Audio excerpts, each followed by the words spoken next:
1999 2003 வரை பாஜகவிடம் அடிமையாக இருந்தது திமுக தான் என தவிக தலைவர் விஜய் விமர்சனம் செய்துள்ளார். பழைய அடிமை புதிய அடிமை என மனதில் இருந்ததை முதலமைச்சர் பேசியிருக்கலாம் என விஜய் தெரிவித்துள்ளார். 1999 2003 வரை பாஜகவிடம் அடிமையாக இருந்தது திமுக தான் என தவிக தலைவர் விஜய் விமர்சனம் செய்துள்ளார். கூடுதல் விவரங்களோடு இணைகிறார் நமது செய்தியாளர் ஜெர்ரி. வணக்கம் ஜெர்ரி. வணக்கம்.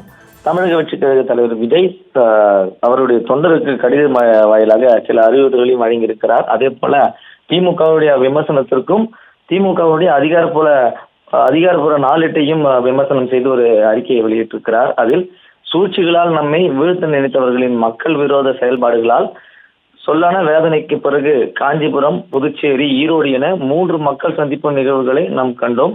அதிலும் ஈரோடு மக்கள் சந்திப்பிற்கோ இந்தியாவில் எந்த அரசியல் கட்சிக்கு விதிக்கப்படாத எண்ணிலடங்கா நிபந்தனைகளை அதிகார முகமூடியின் எண்ணங்களே நிர்பந்தங்களாகவும் நெருக்கடிகளாகவும் நம் முன் வைக்கப்பட்டன. அத்தனையும்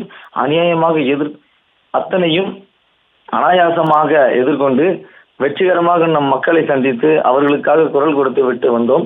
நம்மை முடக்க நினைத்தவர்கள் மக்கள் நம்முடன் முன்னைவிட அதிகமாக அதீத பாசத்துடன் ஆணித்தரமாக அணிவகுத்து நிற்பதை பார்த்து விழுபுதுங்கி தங்கள் மூளைத்தறி முடங்கி முணக்கத் தொடங்கினர். நமக்கு எதிராக தலையகங்கள் என்ற பெயரில் பிழையகங்கள் எழுதியும் அவர்கள்தான் நம்மால் கூட்டம் சேர்க்க இயலாது என்று எழுதி அவர்களை கூட்டம் சேர்கிறது என்றும் எழுதினர். முரசொலியாக இருக்கும் என்று நினைத்து அவர்கள் எழுதிய முரநொலியாக மாறி போனது. இதை பார்த்து பரணில் கிடக்கும் அவர்களின் பழைய பேனா கபடி சிரிக்கிறதாம்.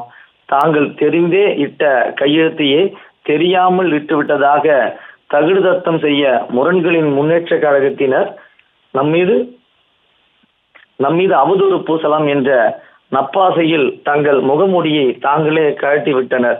ஆம், அவர்கள் கட்சியின் தலைவரான முதல்வரே பழைய அடிமை புதிய அடிமை என்று பூடகமாக பேசி யார் மீதோ கல்லெறிவதாக எண்ணி களிப்புறுகிறார். பாவம், அவர்கள் தங்கள் வீடு நிலைக்கண்ணாடி முன்புதான் என்று பேசிக் கொண்டிருக்கிறோம் என்பதை ஏனும் மறந்துவிட்டனர் என்றும் இந்த அறிக்கையிலே விஜய் குறிப்பிட்டிருக்கிறார். மேலும் நம் அரசியல் மற்றும் கொள்கை எதிரிகளின் நரித்தந்திர சூழ்ச்சிகளை ஆழமாக புரிந்து உணர்ந்து மக்களுடன் மக்களாக இணைந்து நிற்கும் நாம் எப்பொழுதும் களத்தில் விழிப்புணர்வுடன் இருக்க வேண்டும் எனவும்